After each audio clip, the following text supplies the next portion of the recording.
धाम में प्रवेश कर सकता है। तात्पर्य: मनुष्य कृष्ण भावनामृत का दिव्य जीवन को एक क्षण में प्राप्त कर सकता है और हो सकता है कि उसे लाखों जन्मों के बाद भी ये ना प्राप्त हो। यह तो सत्य है। सत्य को समझने और स्वीकार करने की बात है। खट्टकवाद महाराज ने अपनी मृत्यु के कुछ मिनट पूर्व ही कृष्ण के शरणागत होकर ऐसी जीवन अवस्था में प्राप्त कर ली। निवारण का अर्थ है भौतिकवादी जीवन शैली का अंत। बौद्ध दर्शन के अनुसार इस भौतिक जीवन के पूरा होने पर केवल शून्य शेष रहता है, किंतु भगवत गीता की शिक्षा इससे भिन्न है। वास्तविक जीवन का शुभारंभ इस भौतिक जीवन के पूरा होने पर होता है। स्थूल भौतिकवादी के लिए यह जानना पर्याप्त होगा कि इस भौतिक जीवन का अंत निश्चित है, किंतु आध्यात्मिक दृष्टि से उन्नत व्यक्तियों के लिए इस जीवन के बाद अन्य जीवन प्रारंभ होता है। इस जीवन का अंत होने के पूर्व यदि कोई कृष्ण भावनावृत्ति हो जाए तो उसे तुरंत ब्रह्मा निवारण अवस्था प्राप्त हो जाती है। भगवत धाम तथा भगवत तृप्ति के बीच कोई अंतर नहीं है, चूंकि दोनों चरम पद है। अंत में भगवान की दिव्य प्रेमा भक्ति में व्यस्त रहने का अर्थ है भगवत वर्धमान को प्राप्त करना। भौतिक जगत में इंद्रिया तृप्ति विषय कार्य में होते हैं और आध्यात्मिक जगत में कृष्ण भावनामृत विषयक इसी जीवन में ही कृष्ण भावनामृत की प्राप्ति तत्काल ब्रह्मा प्राप्ति जैसी है, और जो कृष्ण भावनामृत में स्थिर होता है वह निश्चित रूप से पहले ही भगवत धाम में प्रवेश कर चुका होता है। ब्रह्मा और भौतिक पदार्थों एक दूसरे से सर्वथा विपरीत है। अंत में ब्रह्मा स्थिति का अर्थ है भौतिक कार्यों के पद पर न होना। भगवत गीता में भगवत भक्ति को मुक्त अवस्था माना गया है। सगुणांशन्य ब्रह्मा भूयाय कल्पते। अंत में ब्रह्मा ही स्थिति भौतिक बंधन से मुक्ति है।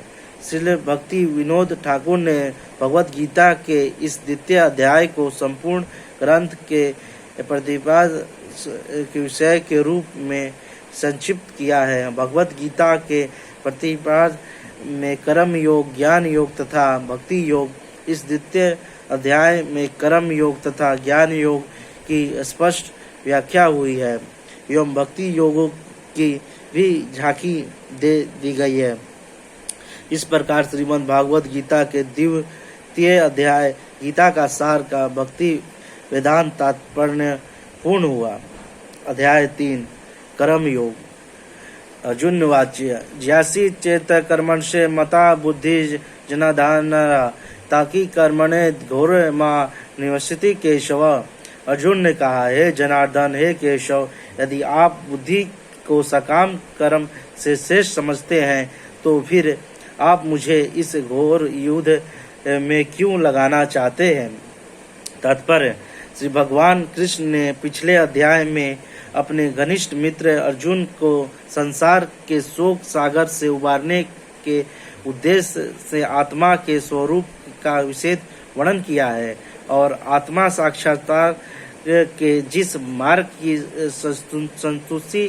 स्तुति की गई है वह है कि बुद्धि योग या कृष्ण भावनामृत के कभी कभी कृष्ण भावनामृत को भूल से जड़ से समझ लिया जाता है और ऐसी भ्रांत धारणा वाला मनुष्य भगवान कृष्ण के नाम जप द्वारा पूर्णतः कृष्ण भावनावती होने के लिए प्रायः एकांत स्थान में चला जाता है।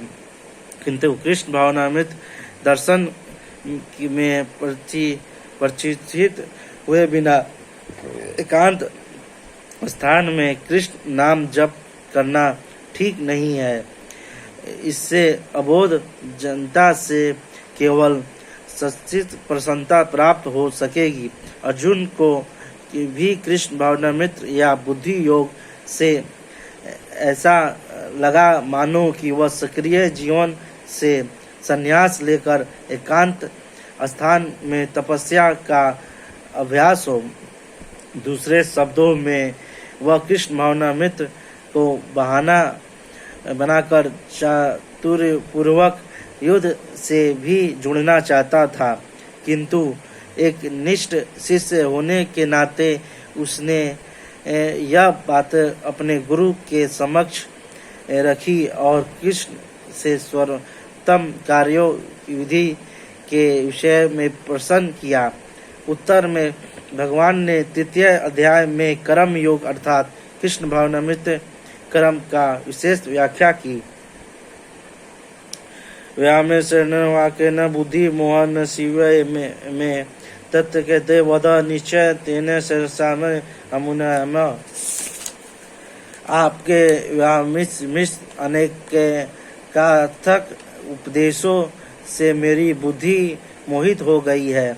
अंत में कृपा करके निश्चित पूर्वक मुझे बताएं कि इनमें से मेरे लिए सर्वाधिक श्रेष्ठकर क्या होगा। तात्पर्य पिछले अध्याय में श्री भगवद गीता के उपकर्मों के रूप में संख्य योग, बुद्धि योग, बुद्धि द्वारा इंद्रिय निग्रह, निष्काम कर्म योग तथा नौ दीक्षित की स्थिति जैसे विभिन्न मार्गों का वर्णन किया गया है, किंतु उसमें तात्पर्य नहीं था।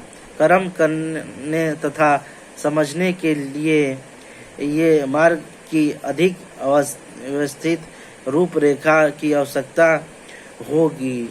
अंत में अर्जुन ने इन भ्रमकों विषयों को न स्पष्ट कर लेना चाहता था, जिससे सामान्य मनुष्य बिना किसी भ्रम के उन्हें स्वीकार कर सके। यद्यपि श्री कृष्ण वाक्यतुरी से अर्जुन को चकराना नहीं चाहते थे, किंतु अर्जुन यह नहीं समझ सका कि कृष्ण भावनामृत क्या है, जड़ता है या सक्रिय सेवा है।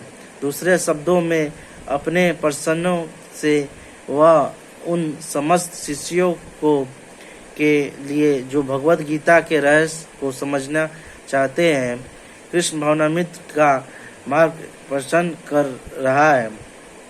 श्रीमन भगवान वाच्य लोका से श्रीमद निष्ठा पूर्वा पूर्ता यमायना ज्ञान योगने संख्यागने कर्म योगने योगी नाम। श्रीमन भगवान ने कहा, हे निष्पाप अर्जुन, मैं पहले ही बता चुका हूँ कि आत्मा साक्षात्कार का प्रत्ययन करने वाले दो प्रकार के पुरुष होते हैं।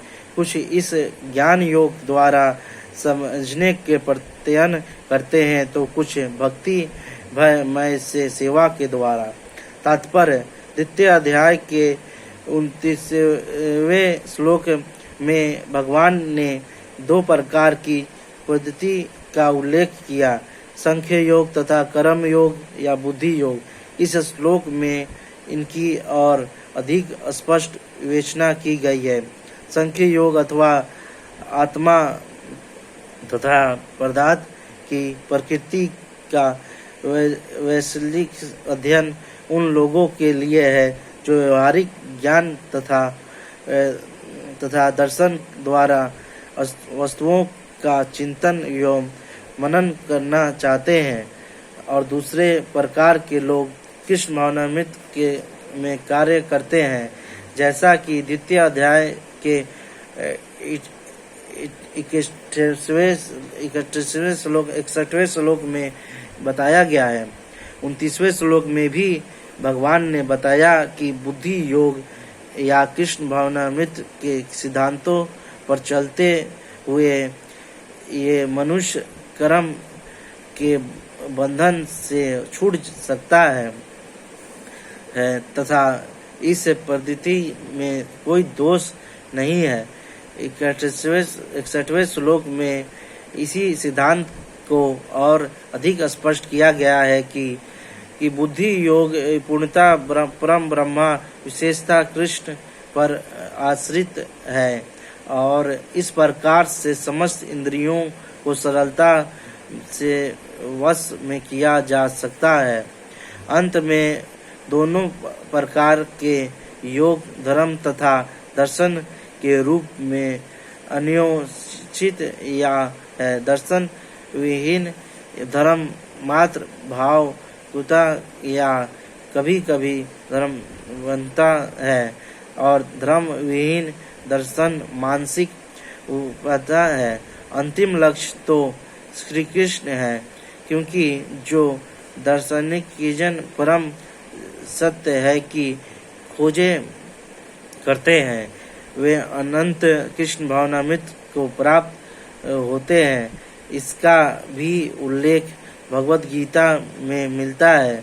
संपूर्ण पद्धति का उद्देश्य परमात्मा के संबंध में अपनी वास्तविक स्थिति को समझ लेना है। इसकी अप्रत्यक्ष पद्धति दार्शनिक के चिंतन है, जिसके द्वारा कर्म से कृष्ण भावनामृत तक पहुंचा जा सकता है।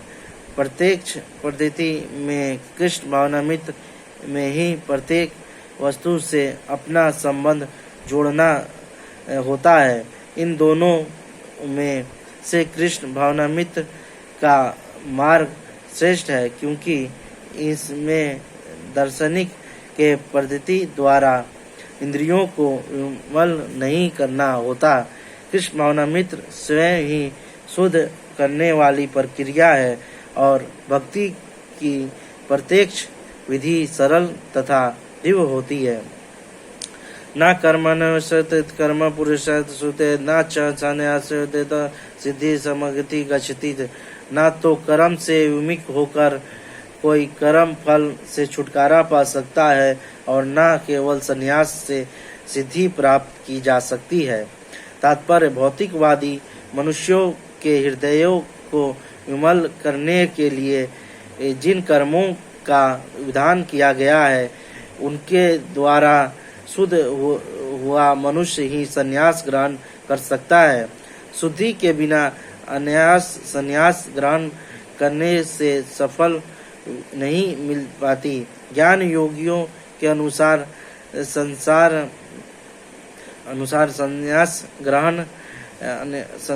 संन्यास ग्रहण करने के अथवा सकाम कर्म से विरत होने से ही मनुष्य की नारायण के समान हो जाता है। किंतु भगवान कृष्ण से इस मत का अनुमोदन नहीं करते। हृदय की शुद्धि के बिना संन्यास सामाजिक व्यवस्थाओं में उत्पात उत्पन्न करता है। दूसरी ओर यदि कोई नियत कर्मों को ना करके भी भगवान की दिव्य सेवा करता है तो वह उस मार्ग में जो कुछ भी उन्नति करता है उसे भगवान स्वीकार कर लेते हैं। बुद्धि योग स्वल्पमस्य धर्मस्य त्रायतो महतो भयात। ऐसे सिद्धांत ही की रचना मात्र संपन्नता भी महान कठिनाइयों को पार करने में सहायक होती है। ना ही कश्यपत जातु निष्ठा के कर्ता कार्य से अवश्य कर्म स्वर प्रकृति जोड़ा। प्रत्येक व्यक्तियों को प्रकृति से अर्जित गुणों के अनुसार वश होकर कर्म करना पड़ता है। अंत में कोई भी एक क्षण भर के लिए भी बिना कर्म के किए नहीं रह सकता।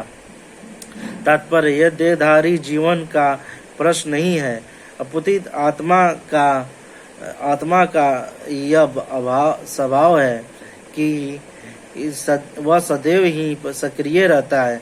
आत्मा की अनुपस्थिति में भौतिक शरीर हिल भी नहीं सकता। यह शरीर मित्र वाहन के समान है जो आत्मा द्वारा चालित होता है, क्योंकि आत्मा सदैव गतिशील सक्रिय रहता है और वह एक क्षण के लिए भी नहीं रुक सकता। अंत में आत्मा को कृष्ण भावनामृत के सत्कर्म पर्वत कर रखना चाहिए, अन्यथा वह माया द्वारा शाश्वत कार्यों में प्रवृत्त होता रहेगा। माया के संसर्ग में आकर आत्मा भौतिक गुण प्राप्त कर लेता है और आत्मा को ऐसे आकर्षणों से शुद्ध करने के लिए यह आवश्यक है कि शास्त्रों द्वारा आदेश कर्मों में इसे संलग्न रखा जाए। किंतु यदि आत्मा कृष्ण भावनामृत के अपने स्वाभाविक कर्म में निरंतर रहता है तो वह जो भी करता है उसके लिए कल्याणप्रद होता है। श्रीमद् भागवत द्वारा इसकी पुष्टि हुई है। व्यास सर्वधर्म चन्न भुजा हरे भुजा कपत पत्वेद यदि यत्र पावतम देवास्य की वार्थ अतो ज भजत स्वर धर्मतः। यदि कोई कृष्ण भावनामृत में अंगीकार कर लेता है तो भले ही वह शास्त्र अनुमोदित कर्मों को ना करे अथवा ठीक से भक्ति ना करे, और चाहे वह पतित भी हो जाए तो इसमें उसकी हानि या बुराई नहीं होगी। किंतु यदि वह शास्त्र अनुमोदित सारे कार्य करे और कृष्ण भावनामृत ना हो तो यह सारे कार्य उसके जी किस लाभ के हैं। अंत में कृष्ण भावनामृत के इस स्तर तक पहुँचने के लिए शुद्धिकरण की प्रक्रिया आवश्यकता है। तत् संन्यास या कोई भी शुद्धिकारी पद्धति कृष्ण भावनामृत के चरम लक्ष्य तक पहुँचने में सहायता देने के लिए, क्योंकि उसके बिना सब कुछ व्यर्थ है। कर्मण धैर्य संयम यह शाश्वत मानस समन इंद्रियमुदा मिथ्याचार स उचते। जो कर्म इंद्रियों के को वश में तो करता है, किंतु जिसका मन इंद्रिया विषयों का चिंतन करता रहता है वह निश्चित रूप से स्वयं को धोखा देता है और मिथ्याचारी कहलाता है। तात्पर्य, ऐसे अनेक मिथ्याचारी व्यक्ति हैं जो कृष्ण भावनामृत के कार्य में तो नहीं करते किंतु ध्यान का दिखावा करते हैं, जबकि वास्तव में वे मन में इंद्र भोगों का चिंतन करते रहते हैं। ऐसे लोगों को अपने अबोध शिष्यों को बहकाने के लिए शुष्क दर्शन के विषय में भी व्याख्या दे सकते हैं, किंतु इस श्लोक के अनुसार वे सब बड़े धूर्त हैं। इंद्र सुख के लिए वो किसी भी आश्रम में रहकर कर्म किया जा सकता है, किंतु यदि उसे विशिष्ट पद का उपयोग विधि विधानों के पालन में किया जाए तो व्यक्ति की कर्मश आत्मा शुद्धि हो सकती है। किंतु जो अपने को योगी बताते हुए इंद्र तृप्ति के विषयों की खोज में लगा रहता है वह सबसे बड़ा धूर्त है। भले ही वह कभी कभी दर्शन का उपदेश क्यों ना दे, उसको ज्ञान व्यर्थ है, क्योंकि ऐसे पापी पुरुष के ज्ञान के सारे फल भगवान की माया द्वारा हर लिया जाता है। ऐसे धूर्त का चित्त सदैव अशुद्ध रहता है, अतः उसे के योगिक ध्यान का कोई अर्थ नहीं होता। मनसा निभर्त सजुन कर्मेन्द्रित कर्मणोसक्त स विशिष्ट। दूसरी ओर यदि कोई निष्ठावान व्यक्ति अपने मन के द्वारा कर्म इंद्रियों को वश में करने का प्रयत्न करता है और बिना किसी आसक्ति के कर्म योग कृष्ण भावनामृत में परामर्श करता है तो वह अति उत्कृष्ट है। तात्पर्य, पेट जीवन के इंद्र सुखों के छह योगी का मिथ्या वेश धारण करने की अपेक्षा अपने कर्म में लगे रहकर जीवन लक्ष्य को भव बंधन से मुक्त होकर भगवत धाम को जाना है में प्राप्त करने के लिए कर्म करते रहना अधिक श्रेयस्कर है। प्रमुख सर्वात गति तो ईश्वरों के पास जाना है। संपूर्ण वर्ष आश्रम धर्म का उद्देश्य इसी जीवन का लक्ष्य की प्राप्ति है। यह गृहस्थ ही भी कृष्ण भावनामृत में नियमित सेवा करके इस लक्ष्य तक पहुंचा सकते हैं। आत्म साक्षात्कार के लिए मनुष्य शास्त्र मोदित संयमित जीवन बिता सकता है और अनासक्त भाव से अपना कार्य करता रह सकता है। इसी प्रकार वह प्रगति कर सकता है। जो निष्ठावान व्यक्ति है इस विधि का पालन करता है और वह उस पाखंडी धूत के से श्रेष्ठ कहीं श्रेष्ठ है जो अबोध जनता को ठगने के लिए दिखावटी आध्यात्मिकता का जमा धारण करता है। जीविका के लिए ध्यान करने वाले प्रवचन ध्यानी की अपेक्षा सड़क पर झाड़ू लगाने वाला निष्ठावान व्यक्ति कहीं अच्छा है। नियत कुरु कर्म तम कर्म जियो यह कर्म शरीर यात्रा प्रीति च ते प्रसिद्ध कर्मण। अपना नियत कर्म करो क्योंकि कर्म ना करने की अपेक्षा कर्म करना श्रेष्ठ है। कर्म के बिना तो शरीर निर्वाह भी नहीं हो सकता। तात्पर्य ऐसा अनेक ज्ञानी ध्यान ही है जो अपने आप को उच्च कुलीन बताते हैं। ऐसे बड़े बड़े व्यवसायी व्यक्ति हैं जो झूठा दिखावा करते हैं कि आध्यात्मिक जीवन में प्रगति करने के लिए उन्होंने सर्वस्व त्याग दिया। श्री कृष्ण यह नहीं चाहते हैं कि अर्जुन मिथ्याचारी बने, अपितु वह चाहते हैं कि अर्जुन क्षत्रियों के लिए निर्दिष्ट धर्म का पालन करे। अर्जुन गृहस्थ था, एक सेनानायक था। अंत में उसके लिए श्रेयस्कर था कि वह उसी रूप में गृहस्थ क्षत्रिय के लिए निश्चित धार्मिक कर्तव्य का पालन करे। ऐसा कार्यों से सांसारिक मनुष्य का हृदय कर्मश विमल हो जाता है और भौतिक कलमश से मुक्त हो जाता है। देह निर्वाह के लिए किए गए तथाकथित त्याग संन्यास का अनुमोदन न